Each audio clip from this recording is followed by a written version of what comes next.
আসসালামু আলাইকুম প্রিয় বন্ধুরা।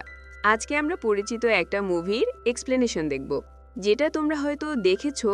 যদি দেখে না থাকো তাহলে চলো শুরু করা যাক। এটি মূলত একটি south Korean action thriller movie, যেখানে এমন একজন স্কুল টিচারকে দেখানো হয়েছে যে কিনা দেখতে অনেক বোকাশোকা ছিল, আর সমস্ত স্টুডেন্টরাই তাকে বোকা টিচার ভাবত। কিন্তু সে আসলে ছিল শহরের সবচাইতে বড় বক্সিং চ্যাম্পিয়ন। তার শক্তির সঙ্গে মূলত কেউই পেরে ওঠে না।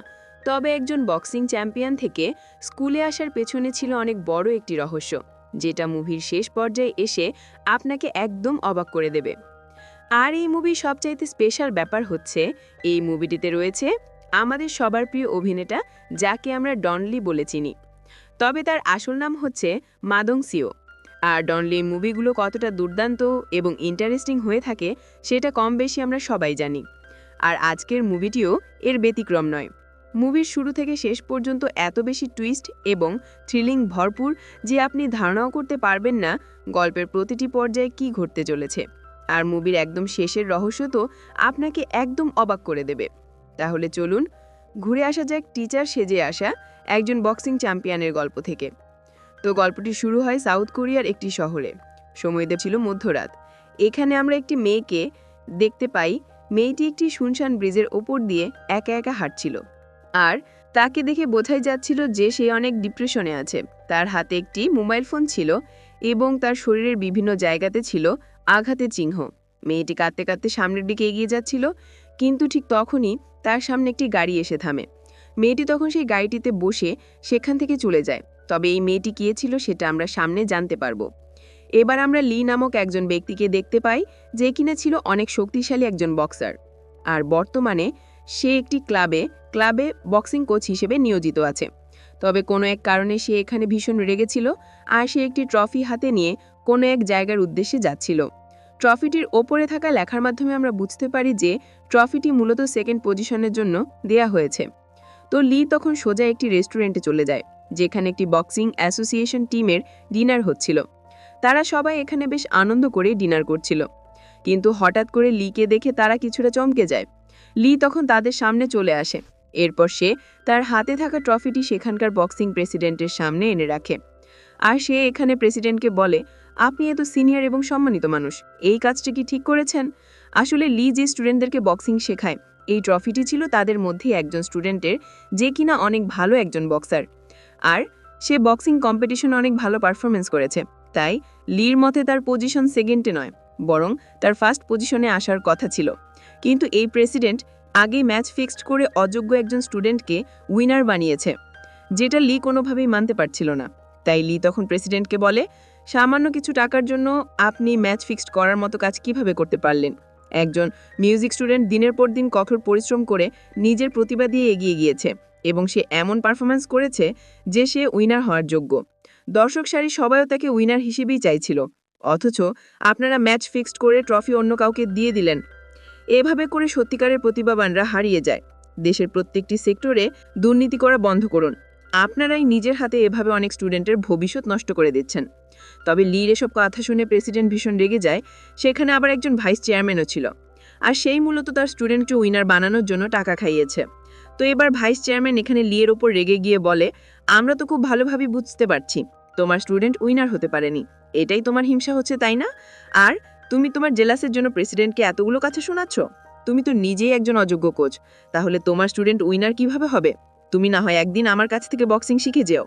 এ কথা শুনে লি এখানে এত পরিমাণ লেগে যায় যে সে সঙ্গে সঙ্গে ভাইস চেয়ারম্যানকে মারতে শুরু করে। সে তাকে এক ঘুষিতে একদম মাটিতে ফেলে দেয়, আর লিয়ের ঘুষি খেয়ে ভাইস চেয়ারম্যান আর উঠে দাঁড়াতে পারছিল না। লি তখন ভাইস চেয়ারম্যানকে বলে, এবার বুঝলে তো যে আমি কতটা অযোগ্য কোচ। তবে লি এমন কর্মকাণ্ডের জন্য পরদিন লিকে ক্লাবের কোচের পদ থেকে বরখাস্ত করা হয়, অর্থাৎ লিয়ের চাকরি চলে যায়।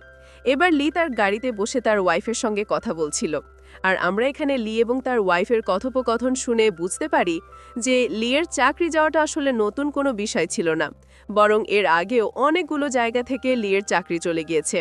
কারণ লি আসলে এমন একজন মানুষ ছিল যে কিনা কোথাও কোনো অন্যায় দেখলে সহ্যই করতে পারত না, আর প্রতিবাদ করত। সে এসবের প্রতিবাদ করতে গিয়ে তার চাকরি হারিয়ে ফেলে। তার ওয়াইফ তাকে অনেকবার নিষেধ করেছে এসবে যেন সে না জড়ায়, কিন্তু লি কোনোভাবেই নিজেকে নিয়ন্ত্রণ করতে পারে না। আর লিয়ের এই অভ্যাসের জন্য তাকে একবার জেলেও নিয়ে যাওয়া হয়েছিল। আর এতদিন সে বক্সিং কোচের যে কাজটি করছিল সেটাও তার ওয়াইফ তাকে নিয়ে দিয়েছিল।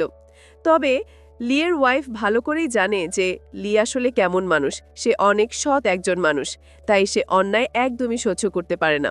এজন্য সে লিয়ের জন্য অনেক কষ্ট করে আরও একটি চাকরি খুঁজে বের করেছে। লি তখন তার ওয়াইফের কাছে জানতে চায় যে কিসের চাকরি। তার ওয়াইফ তখন তাকে বলে কোচ নামক একটি শহরে একটি স্কুল আছে, সেই স্কুলে তাকে একজন টিচারের দায়িত্ব পালন করতে হবে। কিন্তু লি তখন তাকে বলে, আমি হব একজন টিচার? তুমি ভালো করেই জানো যে পড়াশোনার ব্যাপারে আমি খুবই কাঁচা। কিন্তু লিয়ের ওয়াইফ তখন তাকে বলে এটা ক্লাস টিচারের জব নয়, বরং স্পোর্টস টিচারের জব, যেটাতে তুমি অনেক দক্ষ। এটা শুনে লি বেশ খুশি হয়ে যায় আর সেই জবটি করতে রাজি হয়। তবে তার ওয়াইফ তাকে এবার বারবার অনুরোধ করে বলে যে এবার যেন সে সেখানে কোনো ঝামেলা না করে। লিও তখন তার ওয়াইফকে কথা দেয় যে এবার সে আর কোনোভাবে ভালো মানুষই দেখাবে না, সে চুপচাপ নিজের কাজ করে যাবে। লি তখন তার গাড়িটি নিয়ে সেই স্কুলটি দেখার জন্য যাচ্ছিল, কিন্তু ঠিক তখনই তার গাড়ির একটি চাকা পাঞ্চার হয়ে যায়। লি সঙ্গে সঙ্গে গাড়ি থেকে নেমে চাকাটিকে চেক করে। সে তখন সাহায্যের জন্য কাউকে ফোন দেয়। এরপর সে যখন সেখানে দাঁড়িয়ে সাহায্যের জন্য ওয়েট করছিল, ঠিক তখনই সে সেখানকার একটি দেয়ালে একটি পোস্টার দেখতে পায়, যেখানে হেনা নামক একটি মেয়ের মিসিংয়ের ব্যাপারে লেখা ছিল। আর পোস্টারে থাকা ছবিটি দেখে আমরা বুঝতে পারি যে ছবির মেয়েটি আর কেউ নয়, বরং সেই মেয়েটি যাকে আমরা মুভির শুরুতে ব্রিজের উপর দিয়ে হাঁটতে দেখেছিলাম।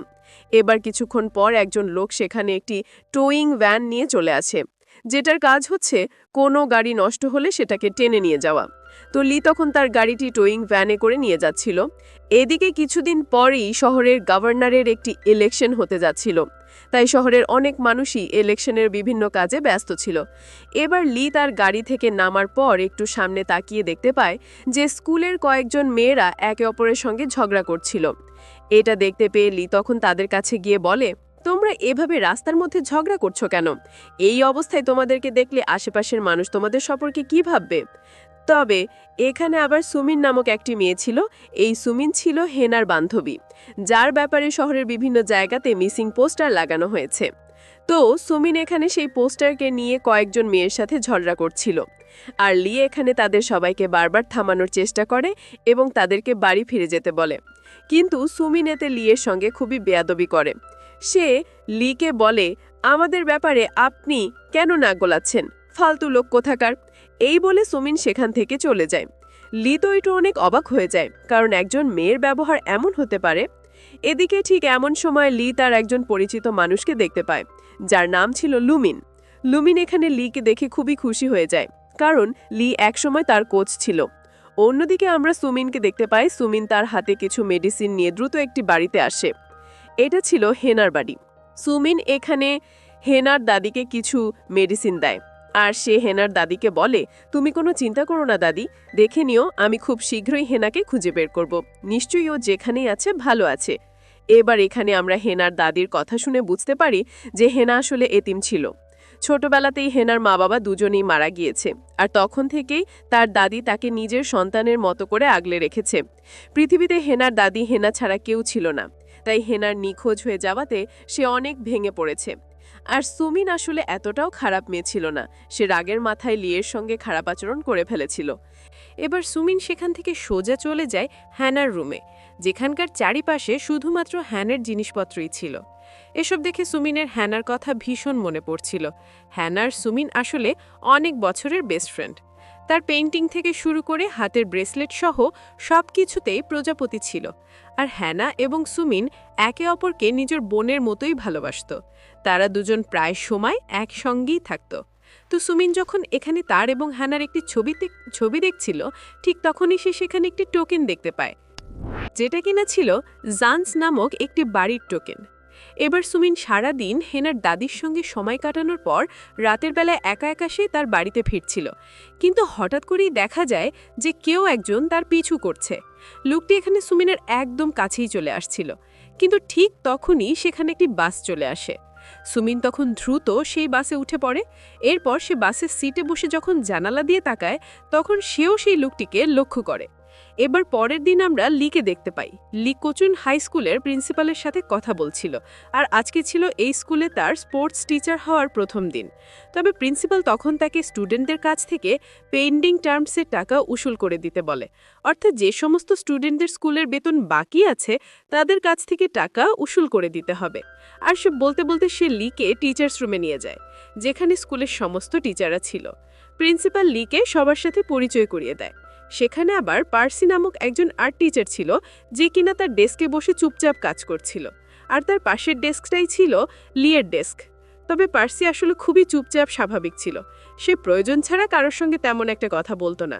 এবার কিছুক্ষণ পর লি সোজা চলে আসে ক্যান্টিন রুমে, আর তার হাতে ছিল পেন্ডিং টার্মসের স্টুডেন্টদের নাম। লি তখন নাম ধরে ডেকে ডেকে প্রত্যেকটি স্টুডেন্টের কাছে গিয়ে তাদের বকেয়া টাকাগুলো চায়। কিন্তু এখানকার স্টুডেন্টগুলো খুবই বেয়াদব ছিল। তারা এখানে টাকা দেয়া তো দূরের কথা, উল্টো লির সাথে বেয়াদবি করছিল। এমনকি অনেকে তো লিকে মোটা টিচার বলে খ্যাপাচ্ছিল। তবে লি মূলত এবার কোথাও কোনো ঝামেলা চাইছিল না, তাই সে চুপচাপ সেখান থেকে বেরিয়ে আসে। তবে ঠিক এমন সময় সেখানে পাওয়েল নামক একজন গণ্যমান্য ব্যক্তি সেখানে আসে, যেখানে এবার গভর্নরের পদে ভোটে দাঁড়িয়েছে। পাওয়েল আবার স্কুলের চেয়ারম্যানও ছিল। এরপর পাওয়েল সেখান থেকে চলে যাওয়ার পর লি সেখানে দাঁড়িয়ে লিস্টে চেক করছিল, যেখানে পেন্ডিং ব্রাঞ্চের স্টুডেন্টদের নাম দেয়া আছে। লি এখানে সুমিনেরও একটি ছবি দেখতে পায়, আর সে ছবি দেখেই তাকে সঙ্গে সঙ্গে চিনতে পারে যে এটা তো সেই মেয়ে যে কিনা সেদিন রাস্তায় দাঁড়িয়ে ঝগড়া করছিল। লি তখন অনেক কষ্ট করে সুমিনকে খুঁজে বের করে, আর সে সুমিনকে বলে, আমি তোমাদের স্কুলের নতুন টিচার, আর প্রিন্সিপাল আমাকে অনেক বড় একটি দায়িত্ব দিয়েছে। সেটা হলো, যে সমস্ত স্টুডেন্টদের বকেয়া টাকা আছে তাদের টাকা আমাকে উসুল করতে হবে। তাই তুমি এখন স্কুলের ফি পরিশোধ করো। সুমি তখন বলে, এখান থেকে যান তো স্যার, আমার সময় হলে আমি ঠিকই পরিশোধ করে দিব। এরপর লি তখন সুমিনকে বলে, তোমার ক্লাসে হ্যানা নামক একটি মেয়ে আছে তাই না? তারও কিন্তু স্কুলের বেশ কয়েক মাসের ফি বাকি আছে। তবে শুনেছি অনেক দিন ধরেই সে স্কুলে আসছে না। তুমি কি তার ব্যাপারে কিছু বলতে পারো? সে কি কোথাও পালিয়ে গিয়েছে?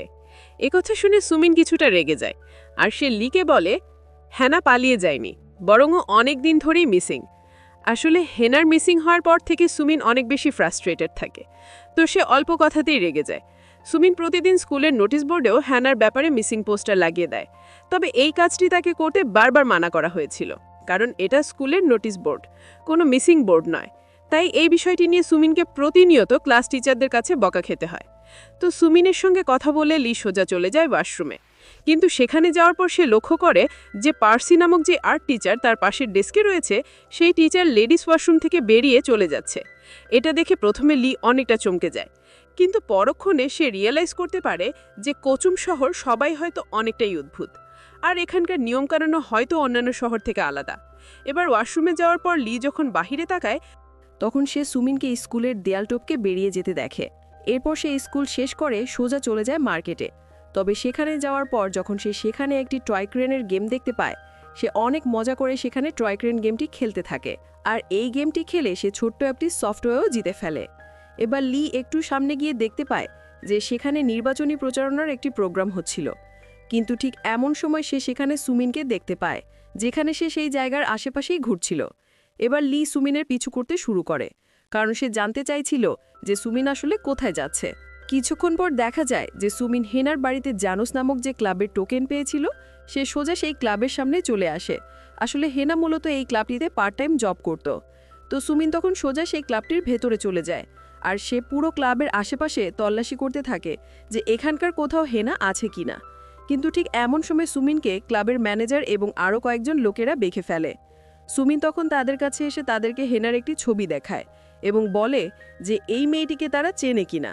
তো এখানে একজন ব্যক্তি ছবিটি দেখে হেনাকে চিনতে পারে, কিন্তু সে আসলেই জানতো হেনার নাম হচ্ছে লেমন, সে তাকে লেমন নামেই চেনে। তবে ক্লাবের ম্যানেজার এখানে সুমিনের কোনো কথাই শুনতে চাইছিল না। সে সুমিনের সঙ্গে বাজে আচরণ করে তাকে সেখান থেকে বের করে দিতে চাইছিল। কিন্তু ঠিক তখনই সেখানে লি চলে আসে। লি তখন ক্লাবের ম্যানেজারকে বলে, একজন স্টুডেন্টের সঙ্গে কিভাবে কথা বলতে হয় সেটা আপনি জানেন না। নেক্সট টাইম যদি কোনো স্টুডেন্টের সাথে এমন আচরণ করতে দেখি, তাহলে আপনার জন্য আমার চাইতে খারাপ আর কেউ হবে না। লির অ্যাটিটিউড এবং কথাবার্তা দেখে ক্লাবের ম্যানেজার ভীষণ ভয় পেয়ে যায়। লি তখন সুমিনকে নিয়ে ক্লাব থেকে বেরিয়ে আসে। এরপর লি সুমিনকে বলে, তুমি কি পাগল হয়ে গিয়েছ? এটুকু মেয়ে হয়ে একা একা এই ধরনের ক্লাবের ভেতরে কেন গিয়েছ? আমি বুঝতে পারছি তুমি তোমার বান্ধবী হেনার সন্ধান করছো, কিন্তু তাকে সন্ধান করা তো তোমার কাজ নয়, এটা পুরোপুরিভাবে পুলিশের দায়িত্ব। তাই এই ধরনের ঝুঁকিপূর্ণ জায়গা থেকে দূরে থাকো। এবার ঠিক তখনই সেই ক্লাব থেকে একটি মেয়ে বেরিয়ে আসে। সুমিন তখন দ্রুত সেই মেয়েটিকে হেনার ছবি দেখিয়ে জিজ্ঞাসা করে যে সে কি হেনাকে চেনে। তখন সেই মেয়েটি তাকে বলে ওর নাম তো হেনা নয়, এখানকার সবাই ওকে লেমন নামেই চেনে। এর বাইরে তার ব্যাপারে সে কিছুই জানে না। তবে মেয়েটি এখানে আরও বলে, যদি আপনারা লেমনের সম্পর্কে আরও কিছু জানতে চান তাহলে আপনাদের ম্যাডাম ইজাবেলের সঙ্গে দেখা করা উচিত। আমার মনে হয় সে আপনাদেরকে কোনো তথ্য দিতে পারবে। এবার লি তখন সুমিনকে তার গাড়িতে উঠিয়ে তাকে তার বাড়িতে পৌঁছে দেওয়ার জন্য যাচ্ছিল, কিন্তু সুমিন তার ওপর ভীষণ রেগেছিল। আর সে রেগে গিয়ে এখানে লিকে বলে, আমি আপনাকে একজন ভালো মানুষ ভেবেছিলাম, কিন্তু আপনিও ঠিক বাকিদের মতোই। আপনিও আমার বান্ধবীর মিসিংয়ের বিষয়টি খুবই স্বাভাবিকভাবে নিচ্ছেন। এখানে একটা মানুষের জীবন মরণের প্রশ্ন, অথচ আপনারা কেউই কোনো মাথা ঘামাচ্ছেন না। আসলে যদিও লি হেনার ব্যথাটি নিয়ে অনেক চিন্তা করছিল, কিন্তু সে তার ওয়াইফকে কথা দিয়েছে যে সে আর কোনো ঝামেলায় নিজেকে জড়াবে না, তাই সে আর এসবে জড়াতে চাইছিল না। এবার কিছুক্ষণ পর সুমিন লিকে মাঝ রাস্তাতেই গাড়ি থামাতে বলে।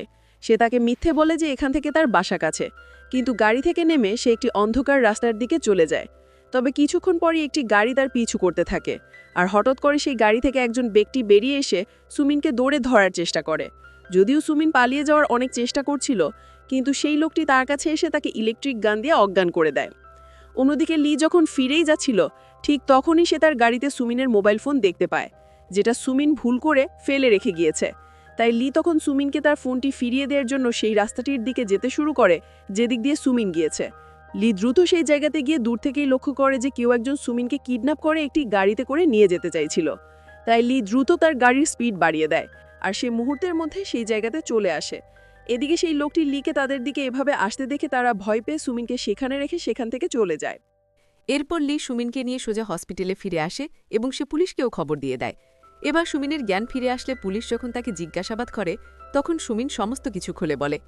সেই সাথে সে পুলিশকে এটাও জানায় যে তার সন্দেহ হচ্ছে যেই ব্যক্তি তাকে কিডন্যাপ করতে চেয়েছিল তার কাছে মনে হচ্ছে সেই তার বান্ধবী হেনাকে কিডন্যাপ করেছে। কিন্তু পুলিশের এখানে সুমিনের কথায় কোনো আগ্রহই ছিল না। সে তখন সুমিনকে বলে, এইটুকু বয়সেই এত কিছু বুঝে ফেলছ, তোমার তো তাহলে একজন ডিটেকটিভ হয়ে যাওয়ার কথা ছিল, আমরা তাহলে আর কি কাজ করব। তবে পুলিশের এমন আচরণে লিয়ের এবার প্রচণ্ড রাগ হচ্ছিল। লি এবার বেশ ভালোভাবেই বুঝতে পারে যে এসব কিছুর পেছনে অনেক বড় কোনো রহস্য আছে। তাই লিয়া সময় নষ্ট না করে সঙ্গে সঙ্গে লুমিনের কাছে চলে যায়, যে কিনা একজন পুলিশ ছিল আর যাকে সে একসময় বক্সিং শিখিয়েছিল।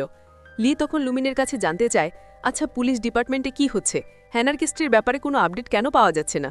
লুমিন তখন তাকে জানায়, হ্যানার ব্যাপারে তো এখন পর্যন্ত থানাতে কোনো রিপোর্টই লেখা হয়নি। থানায় রিপোর্ট লেখার জন্য তার ফ্যামিলি মেম্বারদের অবশ্যই থানায় যোগাযোগ করতে হবে, কিন্তু এমনটা এখনও করা হয়নি। এ কথা শুনে লি তখন অবাক হয়ে যায়।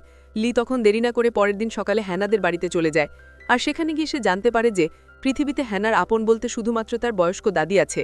এতে লি বুঝতে পারে যে তার দাদি হয়তো বয়স্ক মানুষ হয়, এসব ব্যাপারে তেমন কিছুই জানে না। তাই সে নিজেই তার দাদির পক্ষ থেকে একটি রিপোর্ট লিখে তার দাদির টিপসই নিয়ে নেয়।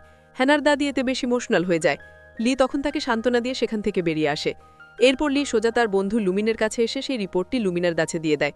এবার লি যখন তার স্কুলে আসে তখন সাজকে সে তার কলিগের কাছ থেকে জানতে পারে যে গত সেমিস্টারে তাদের স্কুলের একটি মেয়ে অডিশন দেওয়ার জন্য সিউল গিয়েছিল, কিন্তু এরপর সে আর কোনোদিন ফিরে আসেনি।